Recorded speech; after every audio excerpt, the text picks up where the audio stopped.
campaign from Spurs fans recently for Keldon Johnson to be Sixth Man of the Year. Do you think that Keldon is a top candidate at the moment? Well, of course. I mean, yeah, for sure. Simple as that. So you're like your toughest competition for that award? I didn't even think of that. That's a good thing, I guess.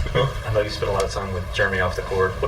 What has this season, do you think, been like for him in terms of not being able to contribute as much as he has probably wanted to? And how do you view the way he's contributed the last couple nights? Yeah, I mean, you're right. It's I do spend a lot of time with him and talk to him. And I know it's hard not to play, but we got the chance to have in Jeremy a soldier, that will answer the call of the coach anytime, and it shows because I know his impression is that he wishes he had his chance more. He could show more things, but like whether it's 30 seconds or in a night like today or yesterday, he shows things. Like he shows up on the court. Effort is never. It's never questioned for him. Effort is always there, and I know, of course, it's hard, and I hope that he has his chance more. And ask you about kicking basketballs. I saw that clip of you kicking the balls out of the net. I don't think anyone in the world knew that anyone in the world could do that. So how long have you been? I think it's been done before. I'm sure it's been done before. I think the world record is the guy who can kick like just at the rim. So you're pretty close to the world record there. Yeah, I can beat that today if I want. I'm confident. Sorry? We need to see it. You have to do it next game. Not at warm-ups. I'm not going to show the warm-ups. Il y avait Lynn, évidemment. Il y avait aussi un groupe de 70 Français pour un voyage organisé par Trash Talk. Section 210, tout en haut. Est-ce que tu te rends compte, toi, depuis les États-Unis, un petit peu du soutien populaire que tu as en France, de ta popularité chez les fans français? C'est quelque chose que tu sens au quotidien? Pas au quotidien, parce que c'est avec le décalage, etc. C'est dur de vraiment s'en rendre compte, surtout que je regarde pas vraiment les émissions, tu vois, la télé en France ou quoi. Mais j'y pense évidemment, et j'y pense notamment quand on joue les matchs à 13h, etc. Je me dis que là, il y a la France qui voit, etc. Et là, je me dis que c'est plutôt les fans en se réveillant qui vont checker sur la fin du match, sur le score. Like halfway through the second quarter during the timeout, I saw Julian kind of pull you aside and explain something. I don't know if that was something that strategic-wise, but I was just wondering how often does he do that type of stuff, and what was that conversation? We do that pretty often with one another, and it's going to be like I want it to be even more, and we want to hold each other accountable and communicate things more directly. So it happens a lot, and we're still figuring out how to communicate and how to. For my example is also like realizing in the moment what to notice and what to say. Luke's going back to Boston this weekend. We all know what he can do on the court. We talked about that a lot, but how valuable is he as a teammate, just his sense of humor in particular? Yeah, I mean, his sense of humor is an important part of his personality for sure. Luke's been great.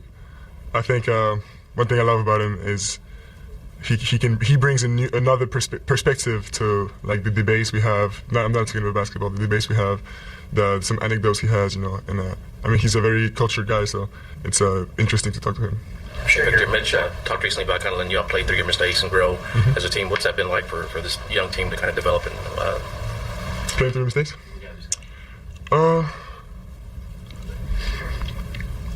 It's been interesting. Because right now we're figuring out how to help our teammates, leave the state of, sometimes you're like consistently sloppy or like maybe the little slumps of confidence, and so it's been interesting. But the good thing is like we got energizers in the locker room. We all the time like good vibes together off the court. So we're just figuring it out. It's just reps, but like. Up and downs are going to happen, but we're really together to help teammates, whoever it may be, 1 through 18, get out of these slumps. I'm sure you're well aware that teams have to change the way they play defense or guard when you enter the game. So as you've been spending a little more time coming off the bench lately, do you see that as a positive of that predicament when you force teams to have to change the way they play midway through the first quarter as opposed to right from the jump? I think it brings something different for sure. Tonight, in particular, they're a team that switches a lot. I think the most in the league, and they also flood a lot. So, it's in this type of games, it's important to realize the impact is not always on ball. Did y'all see in terms of approach, what's the difference for you, like, kind of, starting and coming off the bench? Like, I'm sure it's a different approach for you. Definitely. It's sometimes a little hard to navigate. It's not a big difficulty, but it's just one more difficulty how to navigate, the playing time, and it's a lot of coordination between training staff and coaching staff for the minutes.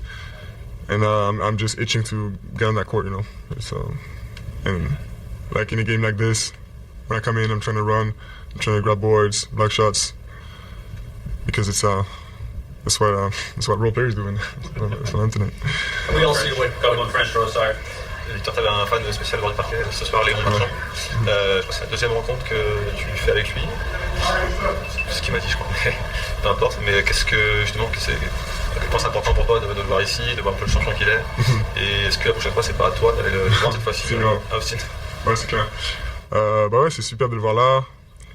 C'est parce que c'est inspirant aussi, parce que on côtoie les meilleurs joueurs du monde un peu tous les soirs avec notre activité, mais le voir là, voir un gars qui pèse comme ça, je sais pas si on a eu aussi lourd que lui en courtside sur la saison, parce que on s'habitue à lui parce qu'il est français et qu'on le voit souvent, mais c'est du très très lourd.